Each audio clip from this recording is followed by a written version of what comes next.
प्रिय राष्ट्रभक्तों, सच्ची जनवाणी राजा का आत्मसंबल होती है। हम आपके नैतिक प्रश्नों का सम्मान करते हैं। हम अहिंसक सम्राट हैं, लेकिन यदि कलिंग के चुराए हुए धरोहर को वापस लाने के लिए हमें मगध पर आक्रमण करना पड़ा तो हम अवश्य करेंगे। कलिंग जिन कलिंग के हैं, हम उसे वापस ला कर रहेंगे। हमें हमारे पितामह के इस कृपाण की सौगंध है। कलिंग सम्राट धर्मवर की जय! कलिंग सम्राट धर्मवर की जय! कलिंग सम्राट धर्मवर की जय! सेनानायक, विजय अभियान की घोषणा करो।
हे 18 अट्टवी के आदिवासी वीरों, युग युग से तुम अपने वीरत्व की पराकाष्ठा का परिचय देते आए हो। प्रबल पराक्रमी सम्राट चंद्रगुप्त मौर्य भी तुम्हारी स्वतंत्रता छीन न सके। अलेक्जेंडर से लेकर दमिश्रय तक कोई भी अवन राजा तुम्हारी सीमा की सुचाग्र को भी स्पर्श न कर सका। आज तुम्हारे उसी शौर्य की परीक्षा देने का समय आ गया है। मगध राज बृहस्पति मित्र ने अपने मित्र राष्ट्रों के साथ मिलकर हमारे गौरवशाली कलिंग पर आक्रमण की योजना बनाई है। अतः मेरे 18 अट्टवी के आदिवासी वीरों, हमें कलिंग की सहायता करना ही होगा। सम्राट खारवेल को तो वचन देना ही है। आसंदा कार्तिक मास की पूर्णमासी के पहले दिन हम गोरखगिरी के उपकंठ में कलिंग के सेना के साथ सम्मिलित हो जाएंगे। हे 18 अट्टवी के प्रजाओं, कहो, हम सम्राट खारवेल को क्या निराश लौटा देंगे? सम्राट खारवेल की जय! सम्राट खारवेल की जय! सम्राट खारवेल की जय! सम्राट खारवेल की जय! सम्राट खारवेल की जय!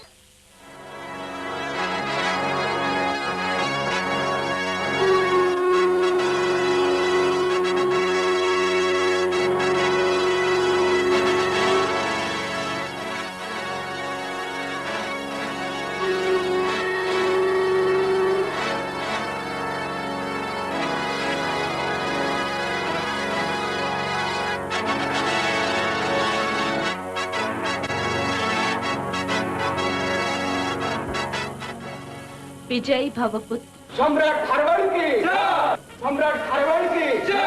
सम्राट खारवेल की जय! सम्राट खारवेल की जय!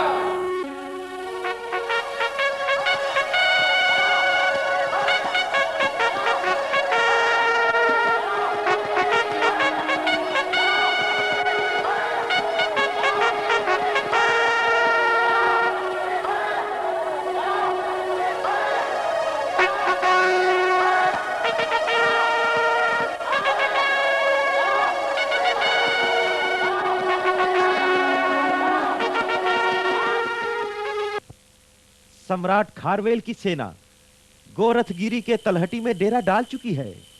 वो किसी भी प्रकार अजय दुर्ग गोरथगिरी का भेदन करने का प्रयत्न करेंगे। हमें किसी भी प्रकार उन्हें गोरथगिरी में प्रवेश करने के पूर्व ही परास्त करना होगा। मित्रों, शिकार स्वयं चलकर शेर के मुख के समक्ष आ गया है। एक तरफ हमारी सेना गोरथगिरी की तरफ उन्हें आकर्षित करे, वहीं दूसरी तरफ वत्स देश की दिशा से उन्हें चारों ओर से घेर लेनी चाहिए। यह सम्राट की उत्तम योजना है।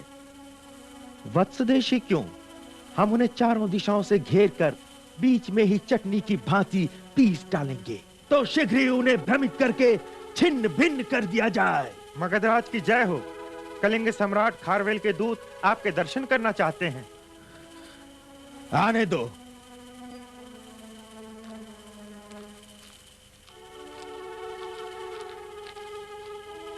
कलिंग के राजदूत का प्रणाम स्वीकार करें महाराज।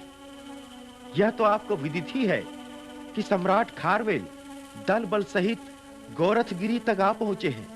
कलिंगराज रक्तपात में विश्वास नहीं रखते, अतः अब भी अवसर है। यदि आप विवेक पूर्वक युद्ध के दूरगामी परिणामों पर ध्यान रखते हुए मगधराज हमारे मांगों को स्वीकार कर लेंगे तो हम संधि करके वापस लौट जाएंगे। गोरथगिरी के अजय प्राचीरों को देखकर भयभीत होगा तुम्हारा सम्राट। जाओ, कह दो अपने राजा से, अब निर्णय कृपाणों से करेंगे। अब कलिंग लौट नहीं पाओगे। जाओ।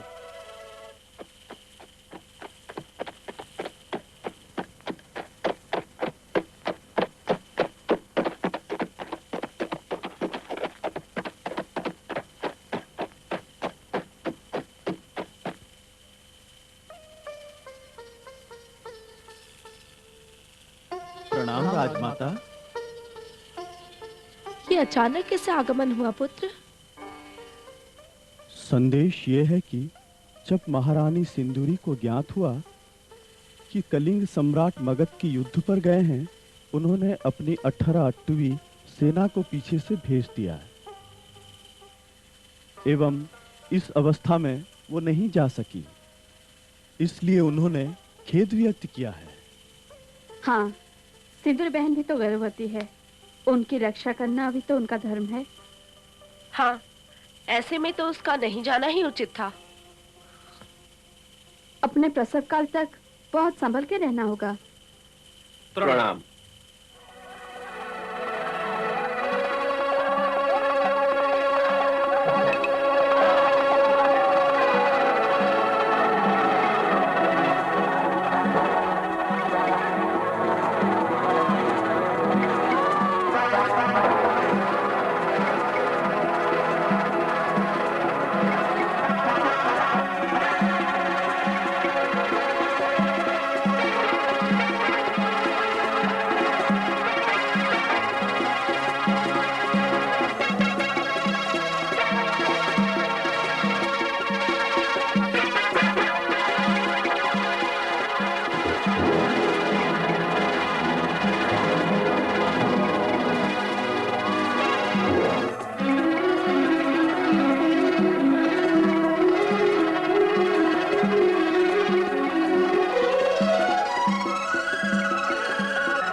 ये विध्वंस, ये क्षति, इतने जन धन की हानि कि आपके अंदर केवल आक्रोश और प्रतिघात की भावनाओं को भड़काती है। आपको कोई परोक्ष संदेश नहीं देती पिताजी। देखिए, देखिए अपने चारों ओर ये विभीषिका, ये प्रतिशोध की ज्वाला। कब तक युद्ध करेंगे आप? इस युद्ध का परिणाम क्या होगा? इस महाविनाश के लिए क्या आप स्वयं उत्तरदायी नहीं है? नहीं पिताजी, ये शस्त्रों की लड़ाई नहीं है, यह आपके अभिमान का, अहंकार का युद्ध है। आप कलिंग को उनके धर्म के प्रति आदिनाथ ऋषभदेव का जीन लौटा दीजिए। किसी का घायल धर्म और स्वाभिमान यदि हुंकार भरकर खड़ा हो जाए तो महाकाल भी उसके आक्रोश को शांत नहीं कर सकता। आपकी महानता सम्राट खारवेल के शांति प्रस्ताव को स्वीकार करने नहीं है। आप ही इस युद्ध की विभीषिका को शांत कर सकते हैं। चिंतन कीजिए पिताश्री, पुनः चिंतन कीजिए।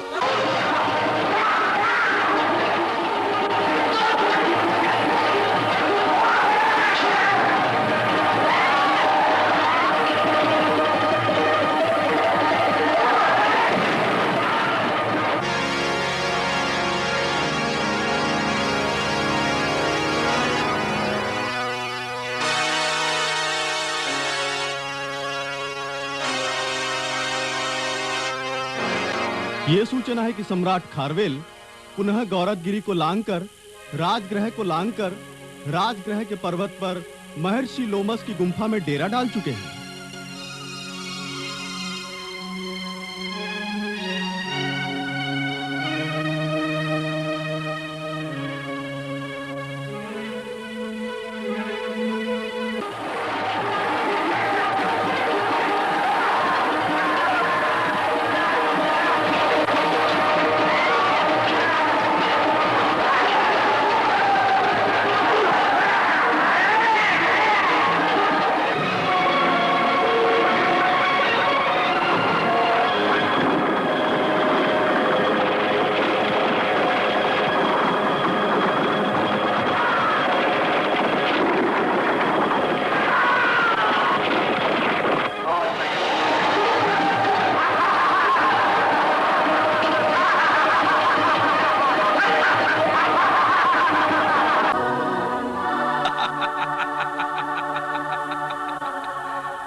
बृहस्पति मित्र हमें परास्त करने का सपने देख रहा था।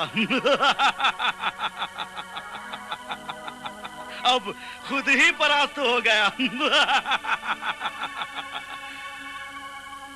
सुना है गोरतगिर को जीतकर खारवेल राजगृह की तरफ कूच कर चुका है। सही सूचना है तुम्हारी, किंतु राजगृह को जीतते जीतते उनके सैन्य शक्ति शिथिल हो जाएगी। ऐसी स्थिति में हम यदि अपने सैन्य सहायता खारवेल को पहुंचा दें तो वो हमारा ऋणी रहेगा। मगध राज को विजयी करके हम आपस में बांट लेंगे। महाराज, मगध राज की एक सुंदरी बेटी भी है। हाँ, वजीराग्रह, वो तो मथुरापति की पुत्री यशोमती से भी अधिक सुंदर है। यदि हमारे सहयोग से युद्ध जीतने पर खारवेल ने राजकुमारी वजीराग्रह को दे देंगे तो हम उन्हें मगध का विशाल भूभाग दे देंगे। हाँ वजीराग्रह, हम तुम्हें शीघ्र ही अपनी शज्या संगिनी बनाएंगे।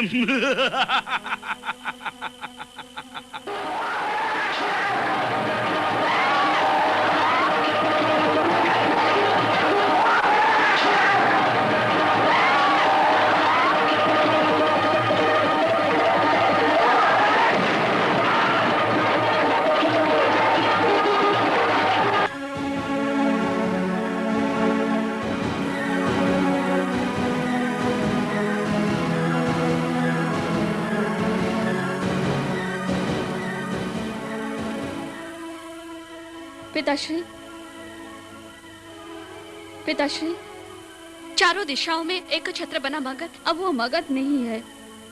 आज खारवेल ने गोरतगिरी जय किया है, कल वो राजगृह भी जय कर लेगा, फिर पाटलिपुत्र भी। नहीं, ऐसा कदापि नहीं हो सकता। ऐसा नहीं हो सकता? फिर आपकी रात्रि की निद्रा क्यों समाप्त हो गई है पिताश्री? यदि आप उन्हें आदिनाथ ऋषभ देव की प्रतिमा लौटा देंगे तो आप ही नहीं, समूचा राजगृह सुख की निद्रा सो सकेगा। नहीं, हम शत्रु की निद्रा हरण कर लेंगे। हमारी सेना खारवेल को राजगृह तक आने ही नहीं देंगी। क्षमा करें महाराज, हमारे सैनिक कलिंग की सक्षम सेना के समक्ष टिक नहीं पाए। क्या कहते हो? और खारवेल ने राजगृह पर भी अधिकार कर लिया। खारवेल राजगृह तक पहुंच नहीं सकता, कदापि नहीं। यह वस्तु स्थिति है महाराज। इस समय खारवेल राजगृह के ग्रंथकूट पर्वत पर महर्षि लोमश की गुंफा में और वज्रपाणी सुदामा के गुंफा में विश्राम कर रहे हैं। खारवेल हमारी सीमा में, जहां हम कभी विश्राम करते थे, लोमश गुंफा में विश्राम कर रहे हैं। यहाँ हम अपने भवन में सो नहीं पा रहे हैं। महाराज, मगध सेना में अब युद्ध की क्षमता नहीं है। हमारे सैनिक हतोत्साहित हैं। महाराज, हमारे राज्य की कृषि, व्यापार, उद्योग सब कुछ नष्ट हो जाते हैं। यही नहीं, आक्रामक सेना का चरित्र ठीक न हो, वहां का कुल स्त्रियों का शील सतीत्व सब कुछ नष्ट हो जाता है।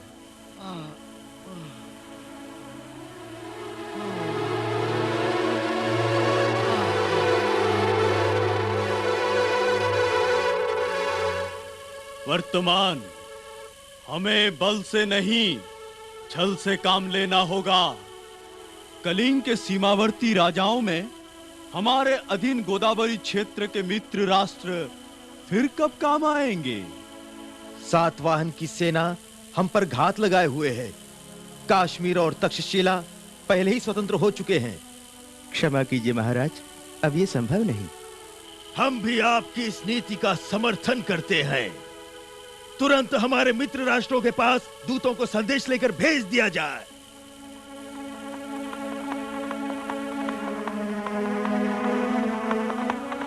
क्या कहा? हमारे दूतों को हमारे मित्र राष्ट्रों ने साथ देने से मना कर दिया। उन्होंने खारवेल के समर्थन में हमारे विरुद्ध सेनाओं को भेज दिया है महाराज। नहीं, क्षमा करें महाराज, खारवेल की सेना के समक्ष हमारी सेना पीछे हटने लगी है। वे अपने सैन्य बलों के साथ हमें चारों ओर से घेर लिया है महाराज।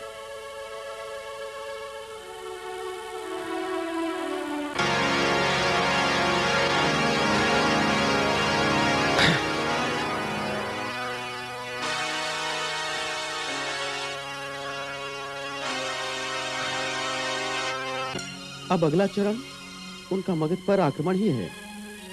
इस बार उन्होंने कोई संदेशवाहक नहीं भेजा है, अपितु अश्वमेध का अश्व लाए हैं।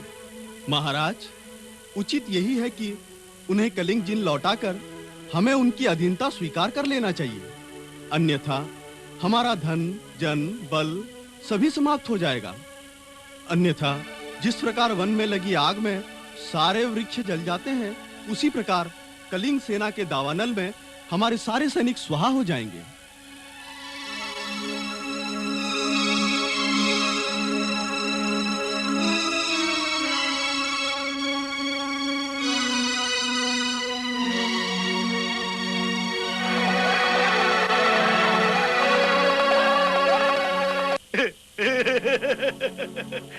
दो दिन से भोजन नहीं मिला, आज जी भर के खाएंगे। महाराज, खारवेल आ गया, चलिए। क्या खबर है?